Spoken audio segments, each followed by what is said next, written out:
아무리 반가운 사람을 만나도 요즘은 이제 서로 끌어안고 인사할 수가 없잖아요. 손으로 악수도 이제 제대로 할 수 없으니까요. 조엘 락이라는 심리학자는 그 안아주는 것이 굉장히 건강에 좋다고 해요. 스트레스 호르몬인 코티솔을 줄여주기 때문이라고 하는데요. 스트레스 받는 상황에서 안아주면 혈압과 심박수도 아주 낮아진다고 합니다. 안긴다는 것은 전인격으로 흥분하고 반응하는 것인데요. 사람이 안아주는 것도 이렇게 좋은데 하나님이 안아주면 얼마나 이렇게 더 흥분이 되겠습니까?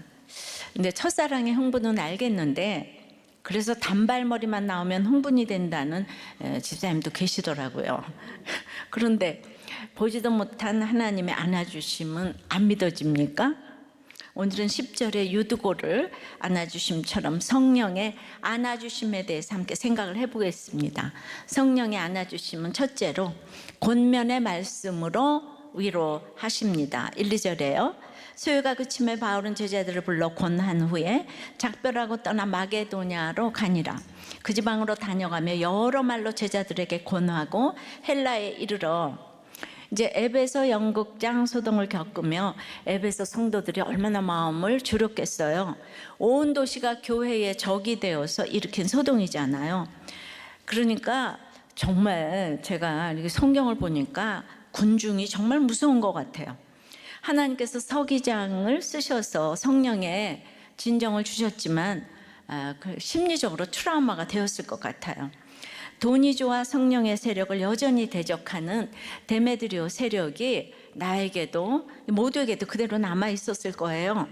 언제든 선동당에 타오를 준비를 하고 있는 군중도 있고요. 제가 설교 아무리 해도 여러분들도 여전히 진영 논리에 갇혀 있는 분들도 계세요. 그래서 소요가 그친 후에 바울이 제자들을 부릅니다. 이제 소동 끝났으니까 한숨 돌리고, 이제는 에베소에서 편하게 사역해야 되겠다, 이래야 되는데 아닙니다. 바울이 에베소 제자들을 불러 무엇을 했습니까? 권했다고 해요. 이건 이제 원어로 파라칼레오인데요. 기억하시죠? 파라는 옆에라는 뜻이고 칼레오는 부르다 뜻이에요. 외치다, 부르짖다 뭐 이런 뜻도 있는데요. 곁에 불러놓고 부모의 심정으로 끊임없이 위로하고 권면하는 것이죠. 그러니까 파라칼레오는 그냥 옆에 있을 뿐인데, 그냥 내 이름 한번 불러주고 내 처절한 현실을 그냥 들어줬을 뿐인데, 손 한번 잡아주고 부르는데 이게 위로가 되고 격려가 되고 일으켜 세워서 우리를 안아주심이 되는 거죠. 옆에서 우리를 도우시는 보혜사 성령님, 이 성령님의 이름도 파라클레토스예요. 그러니까 똑같은 뜻이에요. 이게 안아주심이에요. 그래서 이제 그 안아주심으로 바울도 자신도 파라칼레오해서 마게도냐로 떠납니다. 우리가 하는 게 뭐가 있겠어요? 자, 바울은 참 우리하고 달라요. 소동이 있을 때는 죽자고 그곳에 죽고자 그곳에 있고, 소동이 끝나니까 이제 권하고 떠나는 거예요. 바울의 관심은 소동에 있지 않아요. 바울의 관심은 거대한 에베소도 아니고 거기에 모인 거대한 무리에도 있지 않았습니다. 바울의 관심은 오직 제자들에게 있었어요.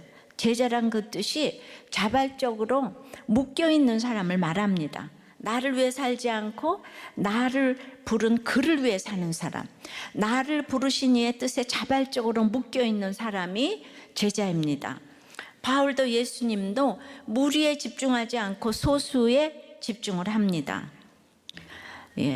그래서 이제 그 보고 싶은 그 마게도냐, 빌립보, 데살로니가, 베레아, 참 그리운 이름들이잖아요. 그렇다고 그곳에서 칭찬과 인정받았습니까? 매 맞고 옥에 갇히고 모함, 괴롭힘 당했잖아요. 그런데 바울은 다시 그 지역을 신방하면서 거기 제자들을 여러 말로 권합니다. 예수님 때문에, 복음 때문에 사회로부터 경계와 무시와 비난의 대상이 된 형제와 자매들을 향한 바울의 간절한 마음이 여러 말로 표현되었을 것이에요. 한마디라도 더 전해서 그들을 위로하기 위해 여러 말을 할 수밖에 없었을 것 같아요. 저야말로 여러 성경으로, 룻기로, 어린 날을 에스겔로 제가 결혼한 이후에 어려서부터 목회자가 되기까지의 삶을 정말 여러 성경책으로 전하여 왔고 또 전하고 갈 것입니다. 세상에 기댈 것 하나 없는 성도들에게는 바울이 전해주는 이 하나님 나라의 말씀이 유일한 피난처가 되었을 것이에요. 코리아 갓 탤런트로 너무 유명해진 최성봉 형제는 너무 우리에게 희망의 아이콘이었지만은 막 1억 이게 더 받지 않아요? 그런데 요즘에 자기가 이제 말기암이 걸렸다고. 근데 그게 거짓이라고 해요. 그래서 뭐라고 다 그러지만은 왜 그럴까? 그러니까 생각할 수 없는 주목을 받다가 그 다음에는 이제 그 콘텐츠가 이제 끝났으니까 잠잠해지니까 불안했던 것 같아요, 그죠?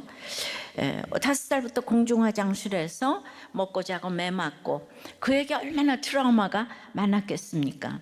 그러나 그 누구도 파라칼레오 하면서 옆에 있어주고 같이 부르짖고 외쳐줄 이름 한번 불러줄 사람이 없었겠죠.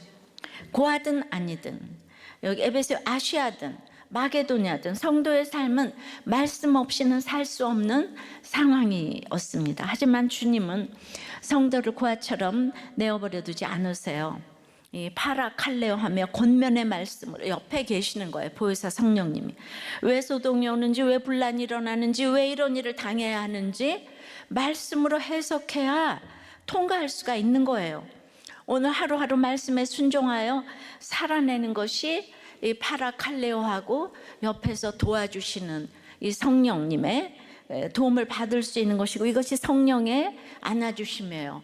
인간적인 게 아니라 말씀으로 깨닫게 하시는 것이 성령의 안아주심인 거예요. 해석이 돼야 통과할 수 있어요. 성경에는 극복하다는 얘기가 없다고 그랬어요. 암을 극복하고 부도를 극복하고가 아니라 암을 통과해서 하나님을 나타내야 돼. 부도를 통과하면서 하나님을 나타내야 돼. 이것이 바로 안아주심이에요. 적용해 보세요. 위로받아야 할 트라우마는 무엇입니까? 힘든 사람 옆에서 같은 목소리를 내며 이제 이름을 불러주며 같이 외쳐줍니까? 보기도 싫고 힘들어 하나요? 그랬더니 어떤 분이 그래요.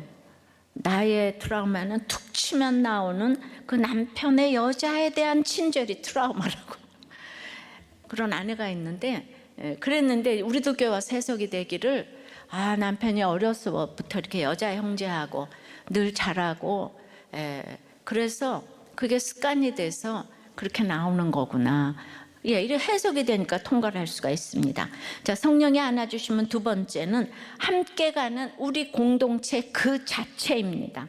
함께 가는 우리 공동체 그 자체입니다. 3, 4절에 거기 석 달 동안 있다가 배 타고 수리아로 가고자 할 때에 유대인들이 자기를 해하려고 공모함으로 마게도냐를 거쳐 돌아가기로 작정하니 아시아까지 함께 가는 자는 베레아 사람 부로의 아들 소바도와 데살로니가 사람 아리스타고와 세군도와 더베 사람 가이오와 및 디모데와 아시아 사람 두기고와 드로비모라. 이 마게도냐 신방을 마치고 헬라 즉 아가야 지역으로 간 바울은 거기서 석 달을 머물게 돼요. 특히 2절에 헬라라고 유일하게 그 표현을 했는데 그 아가야 고린도라고 표현하면 더 알아듣기 쉬울 텐데 그 헬라의 그 선민 문화적 선민 의식은 대단하고 유대인들의 선민 의식도 대단하잖아요. 그런데 이제 그 헬라에 대해서 이 사람들이 너무 유대인에 대한 적개심을 가지니까 그 선민 의식을 인정해 주려고 너희 대단하다 그걸 표현한 것 같아요. 그 바울의 기막힌 구원을 위한 이 디테일에 늘 제가 놀랍니다. 여기 딱 헬라라고 표현한 데는 여기밖에 없는데 왜냐하면 그 헬라 가운데서 그 바울의 피땀으로 세워진 고린도 교회 음란하잖아요. 고린도인은 아주 음란해요. 그 남자는 기둥서방, 여자는 무슨 예를 들어서 창녀 이렇게 표현이 되는 거기서 고린도 교회를 그렇게 세웠는데 자기가 1년 6개월이나 자비랑 선교를 하면서 그렇게 하고 떠났는데 들리는 소식이 정말 아비의 마음으로 낳은 그들이 고린도전서 9장 1절에 보면 이제 이렇게 2절까지 보면 바울의 사도권을 의심하고, 그리고 이제 여러 가지 음란으로 큰 눌림과 걱정과 눈물이 있다고 했어요. 그러니 배신감으로 보고 싶지도 않은 고린도였겠지만은 그곳에 석 달이나 머물며 계획을 가지고 사랑과 관심으로 양육을 했다는 거예요. 이 고린도에 석 달 머물면서 자신이 꼭 방문해야 하는 19장 21절에 로마도 보아야 하리라 하는 성령의 경령으로 그곳을 원수 같은 고린도, 배신당한 고린도에서 석 달 동안 또 머물면서 이렇게 뭘 썼냐면 최대의 걸작 로마서를 이때 기록을 합니다. 그래서 바울이 가는 곳곳, 원수인데도 가고 우리가 생각하는 거하고 다 거꾸로 가는데 하나님께서는 그렇게 갈 때마다 바울도 키워가시고 메시지도 키워가시고가 정말 맞아요. 이번 미국 집회도 코로나라는 소요로 막혀있던 길이 열리자 제가 늘 미국도 보아야 하리라는 저의 작정을 하시고 하나님께서는 성령의 경령으로 미국으로 인도하셨지요. 그런데 첫 교회 베델교회의 세미나 주제가 I am put here였어요. 근데 정말 그 말씀 그대로 하나님께서 저를 미국에 던져 놓으셨어요. 항상 내 의지와 상관없이 목회도 하시고 또 미국이란 땅까지 이끄셨는데 이 미국 행이 최대의 걸작이 되기를 바랍니다. 바울은 이렇게 가르치고 3개월 동안 머물면서 로마서를 쓴 후에 이제 그 절기를 지키기 위해서 예루살렘으로 가려고 합니다. 그때 이제 예루살렘에 큰 흉년이 있어가지고 여러 교회에서 모은 헌금을 전달하기 위해서 배 타고 수리아 파송해준 수리아의 안디옥 거기 갔다가 예루살렘으로 가려고 했는데 그때가 마침 6월절 기간이어서 수많은 유대인들이 배 타고 예루살렘으로 가는 시기였어요. 그런데 바울이 이렇게 늘 좋은 뜻으로 가려고 하는데 유대인들이 바울을 배에서 죽이고 바다에 빠뜨리려는 공모가 있었어요. 쥐도새도 모르게. 근데 이제 바울이 이를 알고 다시 마게도냐 지방으로 지금 올라가는 거예요. 맞서 싸우지 않아요. 항상 바울의 적은 유대인이 아니에요. 우리를 괴롭힌다고 그래도 자녀가 적이겠어요? 부부가 적이겠어요? 형제가 적이겠어요? 바울의 적은 혈과 육이 아니라 어둠의 권세이기 때문에 싸우면 안 돼요. 바울은 그들을 피해서 그 수로를 놔두고 육로로 먼 길로 돌아갑니다. 근데 이때 신약 성경 중 어떤 사본에는 3절에 성령이 그에게라는 부분이 삽입되어서 바울이 그 유대인에 대한 음모를 들은 게 아니라 성령의 인도함으로 성령께서 알려주셔서 파라칼레오 하셔서 이제 바울이 늘 권면하고 위로하고 가르치니까 성령께서도 바울을 격려하고 위로하여 권면해 주셔서 이렇게 늘 위협을 피하게 해주시는 거예요. 이건 바울이 잘난 것도 아니고 정말 성령님이 내 옆에서 도와주시는 거예요. 감춰진 하나님의 경륜 우리가 알 수가 없잖아요. 근데 이 땅에 바울은 점처럼 지금 낮아져 있는데 이 효과적인 성령님이 도와주시지 않으면 그냥 점으로 왔다가 밟혀 죽을 것이에요. 그러니까 성령이 임하셔야 돼요. 그냥 순간순간 파라칼레오 하셔야 돼요. 보혜사 성령님이 내 옆에서 딱 옆에서 딱 따라붙어서 나를 도와주셔야 돼요. 그런데 이 외로운 바울의 여정을 함께하는 지체들이 있어요. 바울이 사역한 마게도냐와 아가야 그리고 갈라디아와 아시아의 교회들을 대표하는 사람들이 함께 있습니다.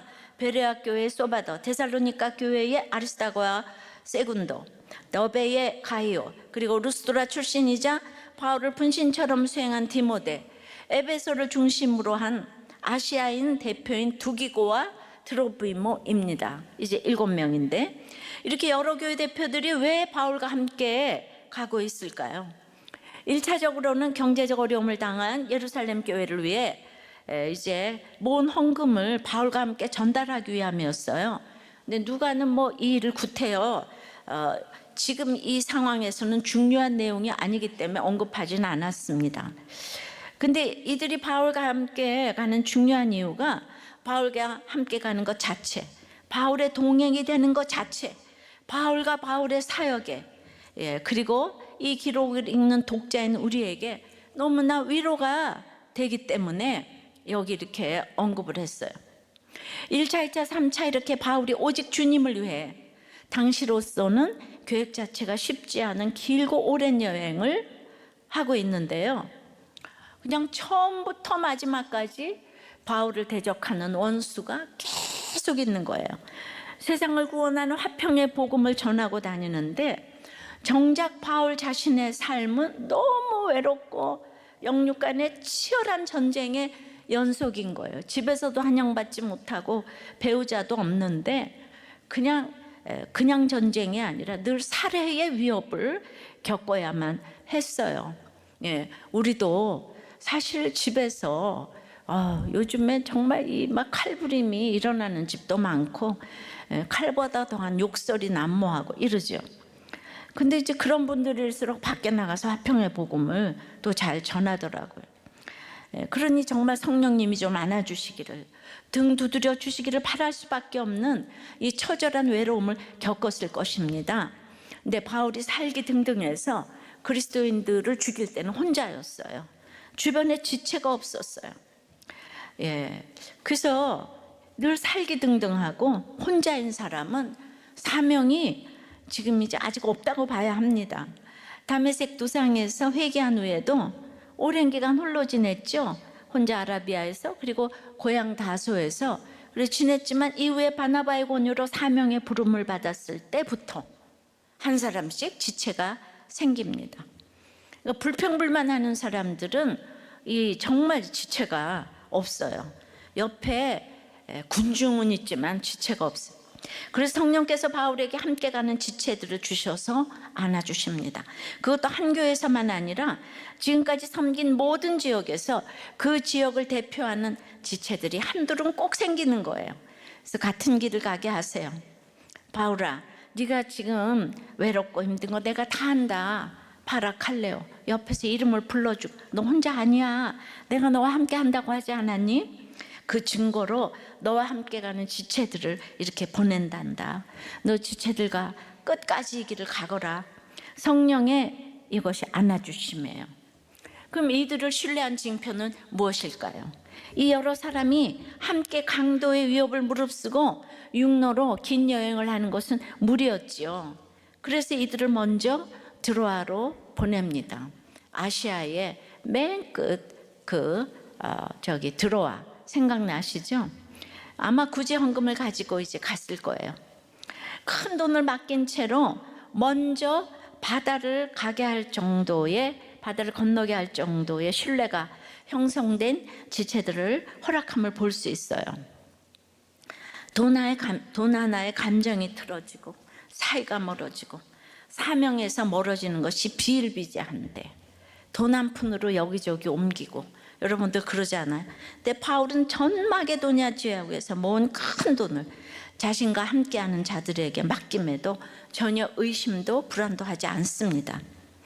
돈 때문에 싸우고 갈라지고 깨지고 평생 함께 해온 형제도 부부도 다 돈 때문에 깨지는데 바울과 함께한 자들은 큰 돈을 맡았음에도 어느 누구도 전혀 흔들리지 않습니다. 이런 사람들이 곳곳에서 이렇게 생긴 거예요. 부부는 문화가 하나 되고 몸이 하나 되고 마지막에 돈이 하나 되는 게 부부라고 그래요. 계좌가 돈이 하나 되는 것이 부부관계일지라도 힘이 드는데 성령의 안아주심으로 한 형제된 지체들끼리 얼마나 큰 신뢰관계와 믿음이 생겼는지 볼 수 있습니다. 근데 저 사람이 단순히 좋아서, 저 사람이 나에게 잘해줘서, 그래서 이제 같이 간다, 이게 아니고, 내 유익이 있어서 같이 간다가 아니고, 내가 얼마나 죄인이며 우리 구주께서 얼마나 큰 값을 지불하고 나를 구원하셨는지를 아는 사람만 돈을 넘어설 수가 있어요. 내 사명이 무엇이고 그 사명의 무거움과 내가 받은 구원의 값을 아는 사람만 돈을 다룰 수 있어요. 아니라면 늘 갈아탑니다. 그냥 여기서 저기로. 늘 불평이 있어요. 내 탓이 아니고 네 탓이니까. 복음으로 말미암아 서로 믿게 되는 관계, 나를 믿어주고 또 내가 믿는 이런 사람이 내 곁에 파라칼레오 있는 것만큼 인생에 큰 복이 없습니다. 성령의 안아주심은 이해 타산을 넘은 참된 지체를 내 주변에 허락해 주십니다. 5, 6절이에요. 그들은 먼저 가서 드로아에서 우리를 기다리더라. 우리는 무교절 후에 빌립보에서 배로 떠나 닷새 만에 드로아에 있는 그들에게 가서 이래를 머무니라. 이제 바울은 소수의 동력자들을 데리고 육로로 돌아 드로아까지 갔어요. 그랬더니 여기에 바로 누가가 있었죠. 16장 24절부터 바울 일행을 누가는 그들이라는 3인칭 복수로 표현하는데요. 이 구절에서 다시 이제 우리라는 단어가 사용됐어요. 누가는 2차 전도 여행 때 빌립보에서 그 귀신 들렸 여자 고쳐졌던 빌립보에서 바울과 헤어진 이후에 이제 3차 전도 여행 중 다시 빌립보를 방문한 이때 그와 상봉했어요. 그리고 6월절을 빌립보에서 보내고 이제 6절에 드로아로 넘어옵니다. 예전에 그 드로아에서 마게도냐 환상을 보고 아시아에 가는 거를 막으셨잖아요, 성령이. 그래서 그때 이제 드로아에서 그 빌립보로 갈 때는 그 사모드락의 네아폴리 기억나시죠? 이틀 만에 순풍으로 갔는데 하나님께서 얼마나 마음이 급했는지 알 수 있어요. 근데 이번에는 반대로 빌립보에서 드로아로 올 때는 닷새가 걸리는 거예요. 이거는 풍랑이 굉장히 심했다는 뜻이고, 나이도 많고 살해 위협에 시달리면서 이제 풍랑까지 이리저리 흔들리는데 얼마나 힘들었겠어요. 그래서 도착한 후에 7일을 머물렀어요. 그만큼 이제 힘들었어. 그런데 그때 16장에서 성령의 환상을 봤던 그때 드로아는 지나쳤는데 이번에는 7일을 머물면서 복음을 전하는 거예요, 드로아 교회에. 이후 누가는 이때부터 바울의 예루살렘 여행에 쭉 같이 동행을 하는 우리가 되었습니다. 그러니까 이제 이렇게 힘들어요. 그러니까 살해 위협에서 이쪽은 이제 수로로 안 가고 육로로 돌아갔는데 풍랑까지 오고 계속 이렇게 힘든 가운데 우리라고 부를 수 있는 공동체가 있는 것이 얼마나 큰 힘이 되는지 몰라요. 어떤 소동이 와도 말씀으로 하나 된 우리 공동체가 있으면 진정할 수 있죠. 왜요? 나와 같이 고난을 당하는 우리이기 때문이에요. 나와 같이 죄와 싸우고 있는 우리이기 때문이에요. 나와 같이 성령께서 평안에 매는 줄로 하나가 되게 하신 우리이기 때문입니다. 나와 같이 한 주 예수 그리스도를 섬기며 한 말씀을 듣는 우리이기 때문이에요. 그래서 그곳에서 내 말을 할 수 있고 나와 같은 지체의 말을 들을 수 있기에 우리가 됩니다. 바로 우리들 공동체입니다. 우리들 공동체 자체가 성령의 안아주심인 줄 믿습니까? 우리들 공동체에 붙어만 있는 것은 결국 성령님의 강하고 따뜻한 팔에 꼭 안기는 것입니다. 적용해 보세요. 자, 성령의 안아주심을 위해서는 이렇게 내가 모든 것을 믿고 맡길 지체가 있나요? 내가 그 사람을 믿는다면 그 사람이 사명이 있어서 믿습니까? 내가 좋아서 내 감정으로 믿습니까? 그렇다면 믿음의 공동체가 우리가 되어서 그 자체로 위로가 됨을 경험한 일이 있습니까? 그래서 늘 이렇게 띵크를 해봐야 돼요. 그 성령의 안아주심은 이제 그 위로, 파라칼레오의 위로의 권면에 이제 말씀이고, 이제 두 번째는 우리 자체가 굉장히 안아주심이 되는 거예요. 세 번째는 떨어지는 약함까지 안아주시는 회복에, 이 떨어지는 무엇에도 떨어지는 약함까지 안아주시는 회복입니다. 그래서 그 육로로 마게도냐를 돌아서 이제 드로아에 도착한 이전 바울 일행은 이제 먼저 도착해서 기다리던 지체들과 이제 만나는 거예요. 이 지체들은 얼마나 곳곳에서 만났는데 그냥 일회를 기다리는 거예요. 그냥 할 일 없이 다 기다리는 거예요. 예, 이 제자들은요, 자기 시간이 아니고 자기를 부르신 분의 시간에 맞추어서 항상 이 스케줄을 정하는 것이 바로 이 제자가 아닌가. 7, 8절이에요. 그리고 이제 만났는데 그 주간의 첫날에 우리가 떡을 떼려 하여 모였더니 바울이 이튿날 떠나고자 하여 그들에게 강론할세 말을 밤중까지 계속하며 우리가 모인 윗다락에 등불을 많이 켰는데 이 주간의 첫날은 주일이고요. 여기서 떡을 떼려는 이거는 성찬식을 말해요. 이때 단어가 굉장히 독특한데 떼다, 뜯다, 으깨뜨리다 뭐 이런 말이에요.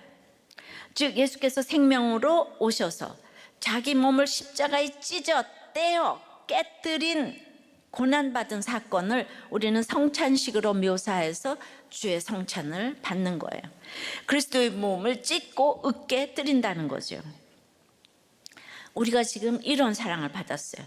그리고 그때부터 그 구약에 나오는 안식일이 아니고 주일 예배로 모였다는 기록이 여기 처음 나오고 있는 거예요. 드로아 교회가 모이는 다락방에서 주일 예배를 함께 드리며 바울이 지금 설교를 했는데요. 강론이 이제 밤늦게까지 계속됩니다. 고린도 교회는 바울이 말에 조라다고 했는데 조라면 설교라도 좀 짧게 해야 되지 않아요? 근데 이제 바울이 아주 설교를 길게 합니다. 그런데 그럴 수밖에 없는 것은 내일이면 이곳을 떠나고 이제 살아생전 이곳에 다시 올지 몰라요. 저도 미국뿐만 아니라 어디를 갈 때도 이곳에 언제 다시 올지 몰라. 정말 없는 시간까지 내어서 설교를 하는 거예요. 목장 특강도 하고 목장 시험도 하고 그냥 이게 어디 놀러 갈 수가 없어요. 그냥 이게 꼭 마지막이라고 생각되니까 사도 바울의 마음이 너무 느껴지는 거예요. 그래서 어둠이 예배에 지장을 주지 않도록 등불을 많이 켰는데 당신은 그게 이제 횃불이니까 당연히 다락방 안에 산소가 부족하고 이산화탄소가 그냥 많으니까 얼마나 힘들었겠어요. 큰 사건이 일어나죠. 9절입니다. 유두고라는 청년이 창에 걸터 앉아 있다가 깊이 졸더니 바울이 강론하기를 더 오래 하며 졸음을 이기지 못하여 3층에서 떨어지거늘 일으켜보니 죽었는지라. 유두고는 복되다는 행운이라는 이름의 뜻이에요.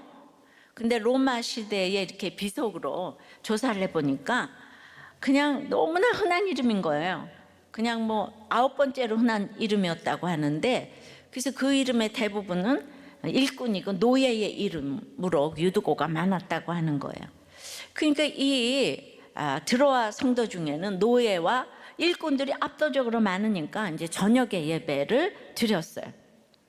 당연히 일하다가 종살이 하다가 늦게 도착해서 피곤했을 거예요. 그러니까 유두고는 이제 창틀에 걸터 앉아 있었는데 그렇게라도 깨워서 늦게 가기도 했고 바울의 강론을 들으려고 이제 했던 것 같아요.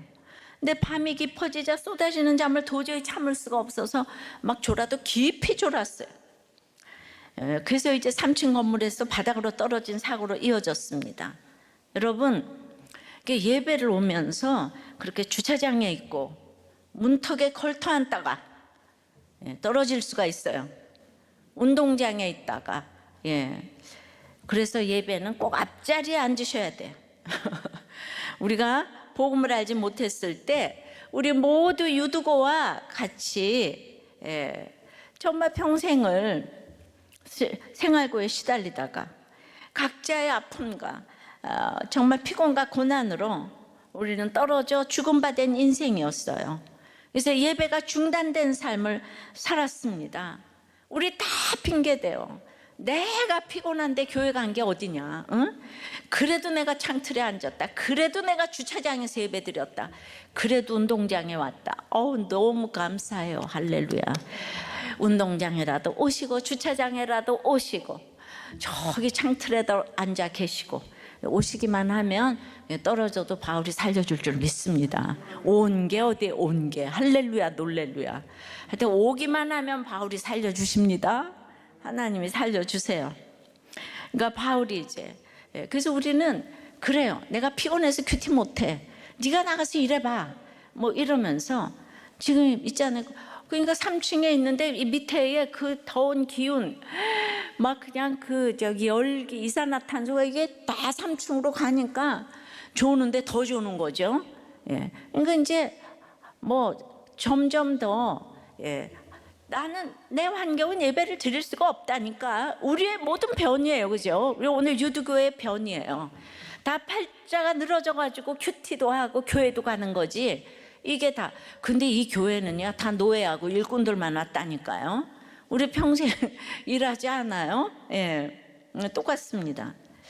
그럼 바울은 근데 어떻게 하나요? 10절에 바울이 내려갔어. 자, 내려가서 그 위에 엎드려 그 몸을 안고 말하되 떠들지 말라, 생명이 그에게 있다 하고 올라가 떡을 떼어 먹고 오랫동안 곧 날이 새기까지 이야기하고 떠나니라.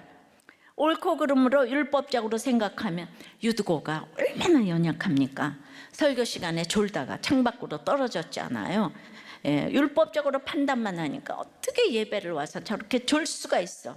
결국 하는 일은 거리두기예요. 거리두기. 나는 저들과 달라. 예, 그래서 옳은 자와 그른 자를 가리키면서 거리를 딱 둡니다. 예, 그러니까 구원의 역사가 일어날 수가 없어요. 근데 바울은 유두고가 떨어지는 그 약함의 자리로 오늘 내려갔다고 해요. 내려갔다고. 예, 그리고 이제 그 눈높이로 내려갔죠. 연약함으로 급기야 죽기까지 한 유두고의 몸에 그 다음에 자신을 이렇게 떨어뜨렸어요. 예, 이거 이제 엎드려는 무언가를 밀어넣다, 무언가를 덮어버린다. 예, 옛날에 구약의 엘리야가 사르밧과 앞에 죽은 아들을 살리기 위해 엎드린 행위, 자기 몸을 떨어뜨렸잖아요. 예, 그냥 다 밀어놓고 이제 엎드렸어요. 그 다음에 시체를 안았어요. 안고는 두 손으로 함께 둘러서 그냥 붙들다 이 뜻인데, 신약 성경에서 여기 한 번 딱 나오고요. 구약에서는 에스겔 5장 3절에서 그 5장 3절의 헬라어 번역에서 한 번 쓰였는데, 하나님이 에스겔에게 상징적인 행위를 명령하시면서 머리카락과 털을 옷자락에 싸라고 하시는데, 이런 이상한 명령을 주시면서 바로 이렇게 털럭을 옷으로 싸매는 것처럼 꼭 둘러 감싸는 것을 표현하는 단어예요. 예, 그러니까 지금 내려가서 몸에 자신을 떨어뜨리고, 그리고 심지어 죽은 몸, 율법적으로 부정한 시체를 성경에서 포옹을 뜻하는 단어 중 가장 강한 단어를 써서 꼭 끌어안았어. 이게 무엇을 뜻합니까? 구속사적인 공감, 성도의 교통을 한 거예요, 바울이.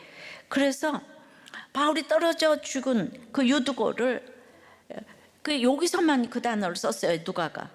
근데 얼마나 꼬아놨는지 누가가 직접 보았기 때문에 그 강도를 생생하게 표현하기 위해서 쓴 단어라고 생각을 합니다. 내려가서 덮어주고 꼭 안았어요. 예, 그러면서 뭐라고 했을까요? 뭐라고요? 내려가서 엎드려 자기 몸을 떨어뜨리고 껴안고 뭐라고 했을까요? 그의 죄가 나의 죄예요. 나 역시 이렇게 떨어지는 인생이었는데 수많은 그리스도인들을 살인하고 핍박하고 그리스도를 죽였어요.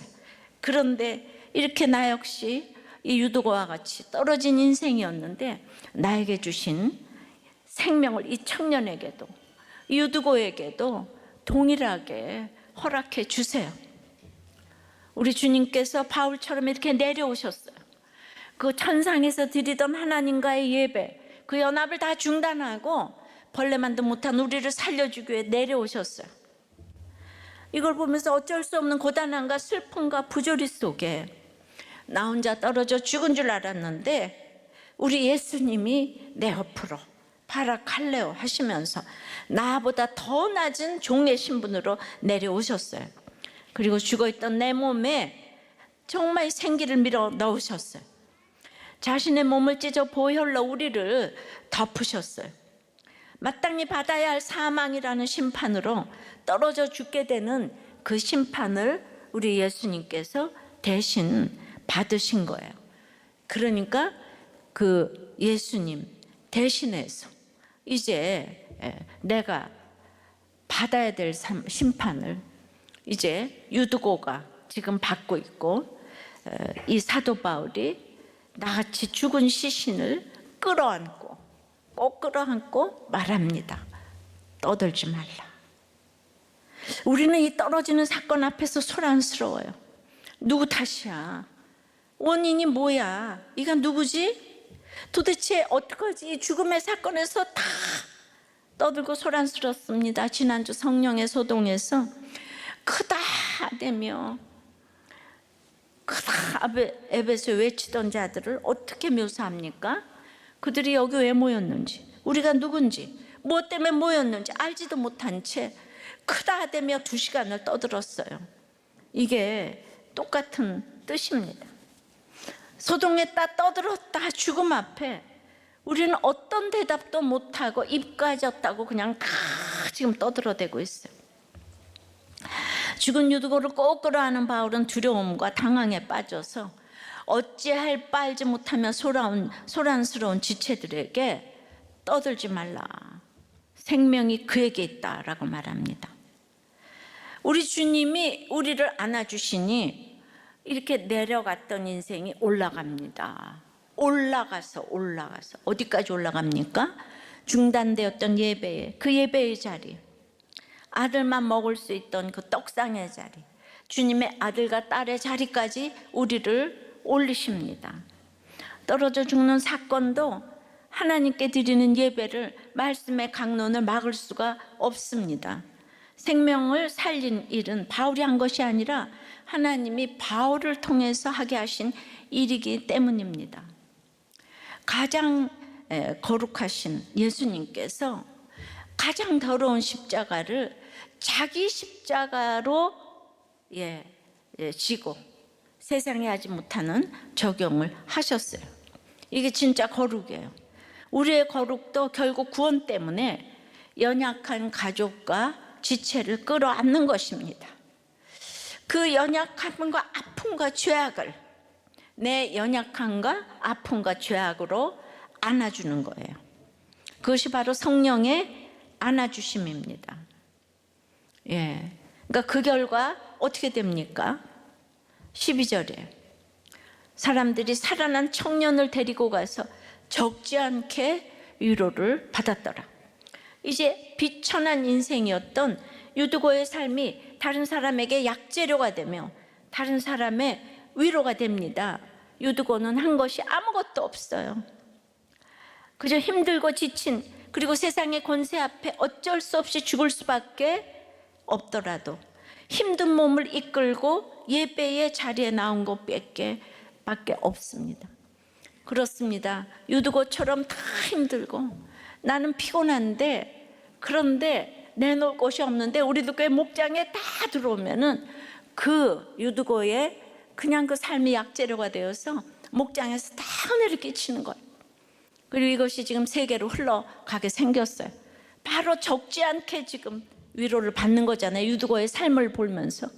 유두가 노예인데, 창틀에 떨어져서 그냥 죽었을 뻔한 인생인데 그냥 예배 가서 회복되니까, 피곤한 몸을 이끌고 가서 예배에 앉아 있으니까 이렇게 이제 다 사람들이 위로를 받는 거예요. 이렇게 한 사람의 연약함을 예수의 마음으로 안아주면 공동체 전체가 엄청난 위로를 받게 됩니다. 거기 생명의 회복이 있기 때문이에요. 아니, 이 세상에 생명의 회복보다 더 중요하고 값진 일이 어디 있겠습니까? 생명이 실존적으로 가깝게 느껴지지 않기 때문에 생명보다 돈이, 명예가, 쾌락이 중요하다고 착각하는 거예요. 생명이 없으면 아무 의미가 없는 거예요, 그 모든 것은. 근데 우리 생명을 위해서 우리는 의사 선생님이 수술을 잘해주시면 너무 고마워서 다 신이시여 해요. 그런데 그 생명을 주신 하나님은 보이지가 않으니까 나에게 앞에서 잘해준 사람 외에는 그 누구도 고맙지가 않아. 복음을 전해준 사람은 고맙지가 않아요. 그래서 늘 피해의식 속에 그냥 예수를 믿어도 이제 이렇게 불평이 많아요. 그러니까 유두고처럼 이 피투성이가 되면 죽어야 한다는 생각은 세상의 생각이고요, 마귀가 주는 착각이에요. 피투성이라도 살아야 한다는 것이 성령의 생각, 구원의 생각입니다. 오늘 이 자리에 있는 분들은 크든 적든 모두 성령의 안아주심을 경험했어요. 말씀으로. 그래서 예수를 알게 됐어요. 이렇게 예배를 드리고 있습니다. 그래도 지금 마음에 큰 상처를 안고 이 소동 중에 오신 분들 많이 계실 거예요. 하나님을 향한 원망을 품은 분들도 계실 것이고, 지금 믿음이 흔들려 큰 회의에 빠진 분들도 계실 거예요. 우리 오늘 간증한 집사도 얼마나 많이 흔들리고 정말 상처와 소동 가운데 여기 이렇게 지나고 왔겠습니까? 그러나 여러분이 어떻든지, 여러분이 어떻게 오해를 하든지 그 연약함, 그 떨어지는 연약함을 우리 성령님께서 이 시간 말씀으로 꼭 안아주실 줄 믿습니다. 그리고 진짜 참으로 제가 이렇게 스탠리 하워즈의 그 아내가 아팠잖아요, 정신병으로. 그런데 뭐라 그랬냐 하면은 그 가족이 너무 힘든데 거기서 할 일이 그냥 보호자가 정말 살아만 있으라고, 보호자가 자기를 지켜야 한다고. 근데 자꾸 아프면 자괴감이 들고 그러잖아요. 살아만 있으라고. 제가 이번 주에 목회자 세미나 하면서 그 얘기를 하면서 참 그 말이 진짜 이렇게 맞다. 그래서 저는 여러분 살아만 있으라고, 어떤 경우에도 살아내라고, 그래서 구원을 누리라고 끌어안아 주시는 그 주님을 만나기를 바라요. 성령의 안아주심은 결국 여러분 안에 생명을 회복시키실 것입니다. 그러니까 여러분 피투성이라도 살아만 계세요. 여러분이 살아야 남들을 지킬 거 아니에요. 그러니까 그냥 고만 정죄하고 자기 자신을 자괴감에서 빠져나와서 살아만 계세요. 살아남으셔야 합니다. 여러분을 안고 계신 성령께서 여러분이 당하는 모든 고난과 사건보다 강하시기 때문에 여러분을 반드시 살려주시고 회복시켜 주실 것입니다. 그래서 결국 여러분을 보는 모든 지체들이 살아난 여러분을 통해서 적지 않은 위로를 받게 될 것입니다. 꼭 그냥 이렇게 뭐 이렇게 별로 이렇게 고만 이제 고민하고 정죄하고 여러분을 지키시길 바래요. 적용해 보세요. 이제 다 끝났다며 떠들며 절망하는 것은 무엇이고, 나를 안아주시는 성령님의 은혜를 헤아리는 것은 무엇입니까? 지금이라도 성령님의 팔을 붙잡기 위해 내가 내려가 엎드려 끌어안는 적용 중에 이게 어디까지가 되고 어디까지가 안 되십니까? 어떤 힘든 가운데도 오늘 나를 지켜내기를 원합니다. 내가 하나님의 가장 큰 선물인 거 알고, 아버지는 누구를 원망하고 누구 때문에 죽겠다는 말 하지 말고 여러분들이 하나님 앞에서 서 있기를 원합니다. 유두고가 한 것이 하나도 없습니다. 그냥 예배 오고 목장 가고 그거 했더니 하나님께서 살려주셨습니다. 오늘 피투성이라도 다 살려주시기를 기도합니다. 살려주시옵소서, 살려주시옵소서. 살아있기를 결단합니다. 주님, 내가 살아있겠습니다. 피투성이라도 살아있겠습니다. 주여 도와주시옵소서. 오늘 이제 50년 되면 인구가 반으로 줄어든다고 합니다. 아버지 하나님, 이 위기의 상황을 심각하게 생각할 지도자 한 명을 허락해 주시옵소서. 허락해 주시옵소서. 예수 그리스도 이름으로 기도드리옵나이다. 아멘.